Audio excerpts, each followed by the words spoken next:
Hey, most franchise developers and brokers, they rush to present. They rush too quickly to throw out PowerPoint slides. The best conversations happen when you stay curious longer. Today, we're going to talk about that, and we're going to talk about why this changes everything. You're going to want to stick around to hear this episode.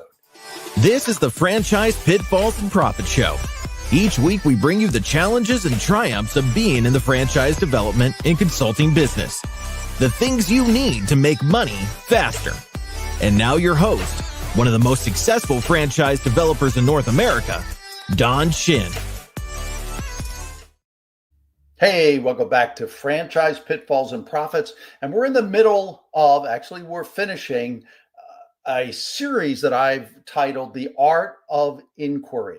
So if you've been with us from the start, that you know that we're on a journey here. Today, we're going to do episode 3, and we're going to wrap this up for you. So step 1 that we talked about, I reminded you or built out the fact that if you put relationships first and franchise second, you're going to look different than everybody else in the marketplace, and you're going to stand out. But that's really, really important. It's a mindset shift to make the relationship count. Do it first. Think everything else that you normally do, think of that stuff second.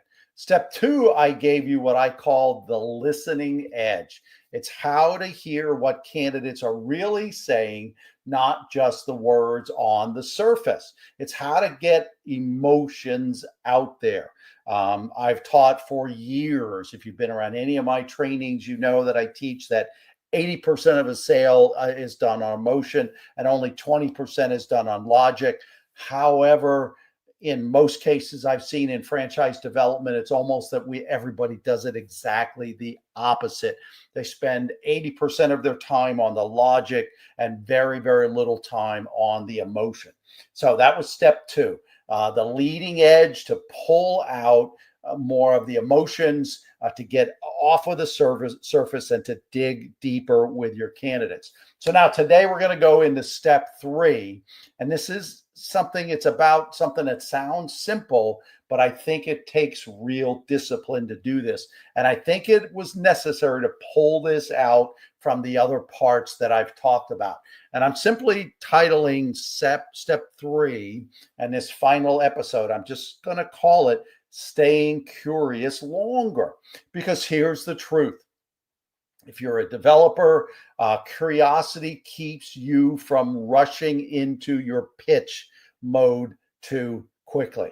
If you're a broker, it's going to keep you from presenting brands before you really understand what someone truly needs, what they're going through, what their mindset is. You truly need to know these things before you present brands. You will never know what the best fit brands are for them unless you're curious longer. That's what we're going to talk about. Curiosity longer, more time to Q&A and to get to know the people, build that relationship, is going to give you space for deeper conversations. It's going to draw out better insights for both you and the candidate. And it's really going to make stronger connections for you, the broker, with your candidate, as well as you introduce them, or if you're the developer, once you get the person, you're going to know that they're the right people if someone has spent more time with them on the front end. Do all of this before you ever show a single slide or you mention a specific brand. As I've said many times, chase the fit, not the brand. And I think this is where being more curious, being intentional with your curiosity, you're intentional on that relationship, is going to be so important. So let's dive in. Let's get into the particulars about staying curious longer. The big idea here is that curiosity signals a genuine interest. When someone is just talking to you and they want to know more about you, and again, then they show they're curious about you and what makes you tick and what you're interested in and what you're excited about. This tells your candidate, hey, I am here to understand you before I ever try to even guide you in any way, shape, or form. When people feel understood, the trust is going to grow and grow quickly. And trust always precedes decisions. Write that one down. Trust precedes decisions. So, again, in this industry, everyone is so quick to present, everyone is so quick to pull out the PowerPoint slides. What we need to be quick at, is we need to be quick to present or to build, excuse me, we need to be quick to build trust. All right. So, let's talk about why curiosity works. When you stay curious longer, you slow the whole process down, but you slow it down in the best ways possible. Yeah, again, I've always say this: time kills deals. However, you will increase your speed to deal in the long run when you have stronger relationships, better clarity on the front end, and more trust. When you are presenting the right things, you're going to move quicker in those later steps in your process when fit is really there. And when the candidate really feels it, you're going to speed up the whole process overall. They're going to be able to, what I call, sprint to the finish line, rather than how we've all seen a lot of candidates, as they get closer and closer to what they know is the end of the process, closer and closer to where they know they're going to have to make a decision. What do? They typically start bobbing and weaving, and they start doubting, and they start throwing, remember the old Donkey Kong game? They start throwing barrels at you. And ultimately, they start ghosting you. So curiosity is going to work to slow down the process a little bit at the beginning, but it's going to allow you to go faster in the long run. All right. When you stay curious longer, you'll uncover motivations that might not be there otherwise. They may not come out otherwise. The longer your time in the relationship, just the more you're going to get to know the person, and things are going to come out in their sharing with you that otherwise will not come out if you're speeding to the PowerPoint. Staying curious longer is going to help you discover fears that they have. I've been talking a lot about something that nobody else is really talking about, and that is the self-doubt of your candidates. It's not a bad brand, and probably not even that it's a bad fit, but they don't have the confidence that they feel they can do it. That's been in some other webinars and some other podcasts, but this building of the relationship and being more curious with them is going to have some of these things. It's just going to give you time for some of these things to come out. And you want these things to come out. This is a very interesting industry, very different than traditionally selling things. A lot of times, in the old way of selling, when I was selling products, I would love it if the objections never came out or any kind of pushback happened. I could get them to sign and I could get out the door. But in this business, you can't let these fears and these hesitations become obstacles, because it's so hard to recover. And that's why you want these things coming out so you can talk to them about it. Again, different episodes, different webinars about the self-doubt, about the lack of the business owner mindset that you, particularly as brokers, you need to help your candidates through. I'm not going to talk in detail about it here today, but you don't want these things to become obstacles, and your ability to build a relationship through being more curious is really going to help that.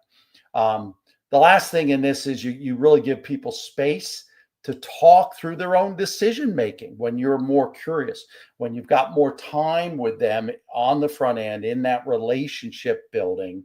They're going to have more time to just talk through what they're thinking, talk through how they make decisions, so that they own the decision.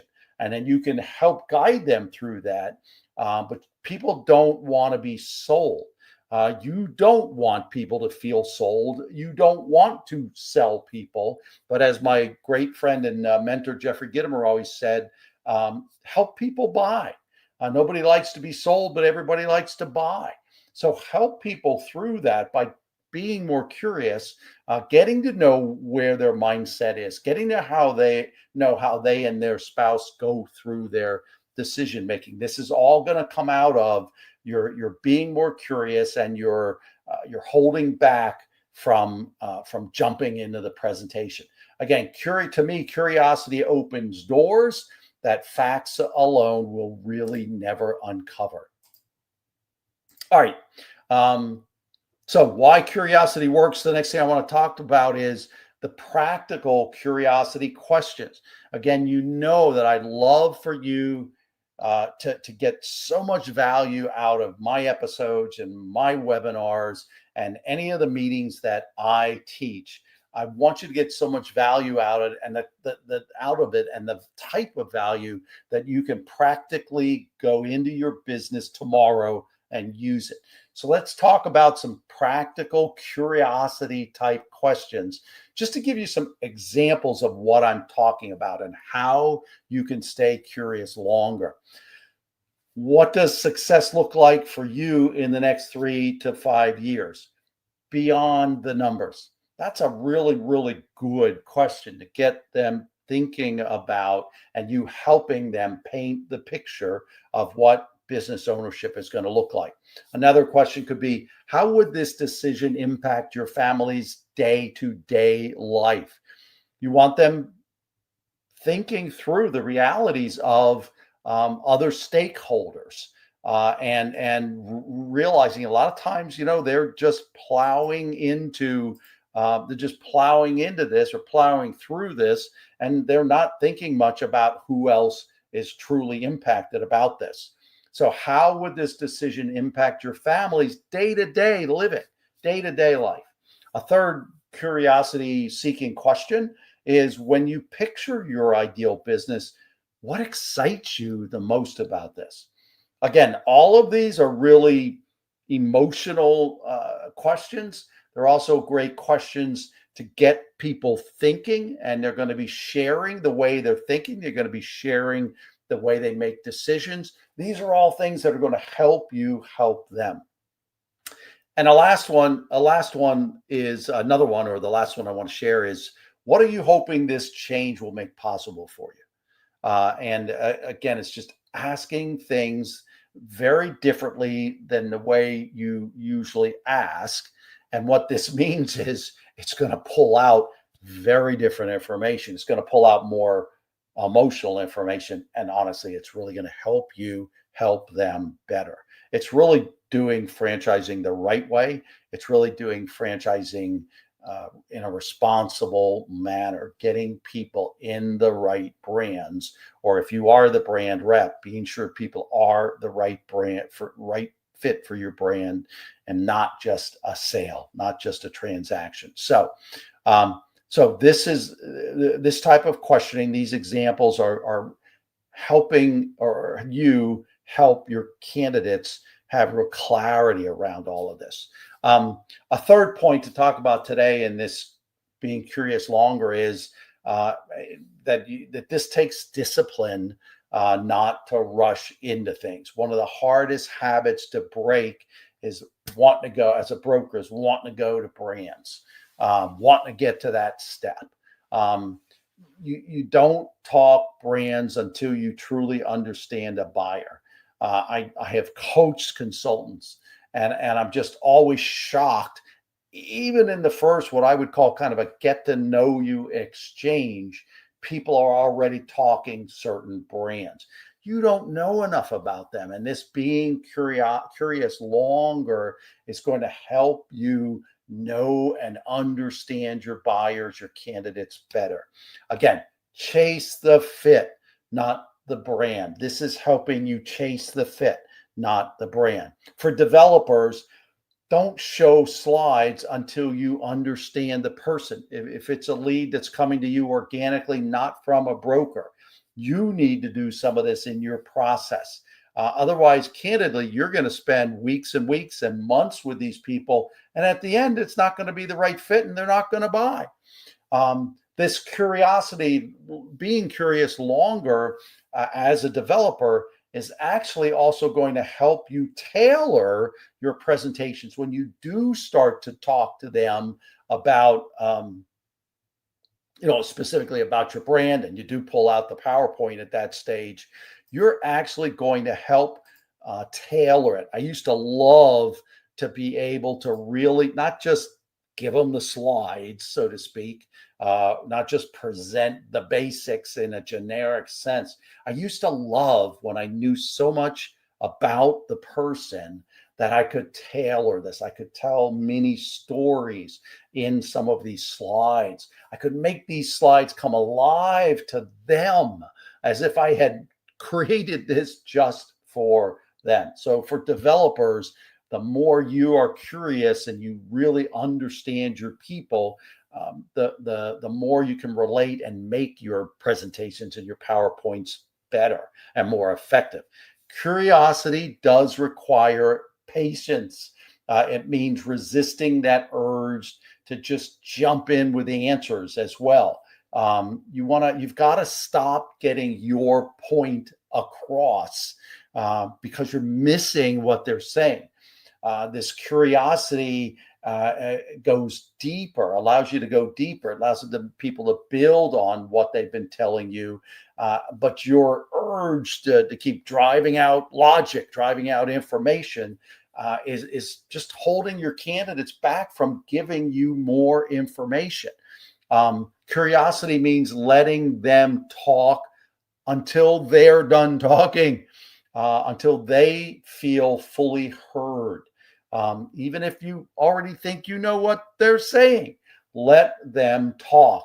Let them get it off their chest and listen, because you just never know when there's a point in there that you really didn't know. And this staying curious longer really allows you to present later on. It earns you the right to present later on. And they will be more engaged, far more engaged later, if they have felt fully heard, if they have felt you truly, truly understand them, and can show them how, again, whether it's your brand or the broker showing multiple brands, how that really how they're really connected, and why you believe how connected they really are to that brand. So staying curious longer makes you more effective with them when you start to actually present. So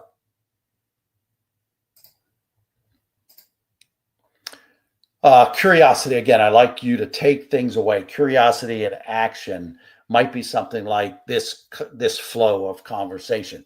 Candidate saying, hey, I just really want to work for myself.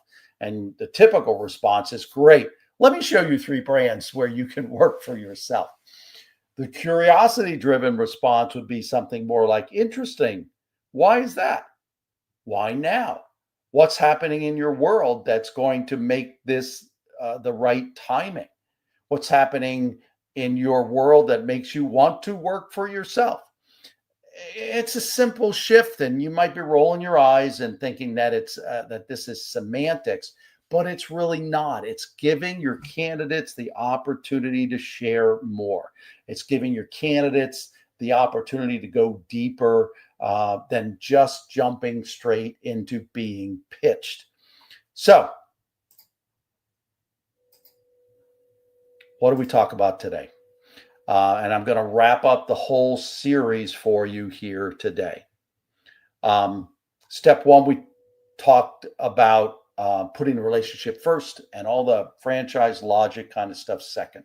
I gave you in step 2 the listening edge. It's hearing what's said, but it's also identifying what's not being said, and it's really allowing you to pull out the emotion, because 80% of a sale is based on emotion. Today, we talked about staying curious longer, which is showing your genuine interest in people. where you are going beyond trying to pitch them. You're going beyond a transaction. You're going beyond a sale because you're asking questions. You're showing your respect for them. You're showing your real interest in them. You're trying to discover what really matters to them before you move on to talk or move into steps where you're talking about opportunities. So that's where step 3, this staying curious longer, is so important, and why I wanted to pull it out separately. So there is one more step. I misspoke here just a moment ago. There is one more step, step 4 in all of this. And I'm just going to say, I'm going to phrase it or frame it up by simply saying, ask, don't interrogate. So we're going to look at that. This is something I know I've done in my attempts to know more, my attempts to understand better, my attempts to want to match people in the right brands, or be sure someone is a match for the brand I'm representing. I can pepper them too much. And so I want to help you blend this listening edge and this curiosity. I'm going to help you blend it next time with some empathy so that people feel safe and not scrutinized. They feel respected and not judged. Because when people feel respected, when they feel like human beings, when they feel understood, they will move forward faster, and it'll be on their terms, and that'll be great. And that's what you want to happen. So now, as I wrap up again, I always try to just let you know what drives me, what drives Don every day. Because I think franchising isn't about a sale. I think it isn't about the systems in a business when a franchisee opens. I think it's about that person. I think it's about their family. I think it's about the employees and the families of the employees when employment opportunities are offered through franchising. I think there's communities that are impacted, and that's what this is about as well. Because entrepreneurs are typically very, very immersed in their communities. I think this is what it's all about. I think it's about what goes beyond the signing of a FA, of a franchise agreement. So it's about people stepping into ownership, building businesses, and changing countless numbers of lives and the actual fabric of the community. This is what I think it is about doing franchising responsibly and doing franchising the right way. And when we equip people with the right foundations, we're not just building businesses for all of the financial reasons. We're really building legacies. And like David in the Bible, in Acts, the chapter, Acts said, I concur. I try to align with this. It simply is my purpose is to serve well in my generation. I want to create impact for multiple generations, my grandchildren's grandchildren, and I want to do it all for the glory of my Lord and Savior, Jesus Christ, and my God, the creator of the universe. That's what makes me tick. I hope you'll come back for episode and step 4 in the art of inquiry.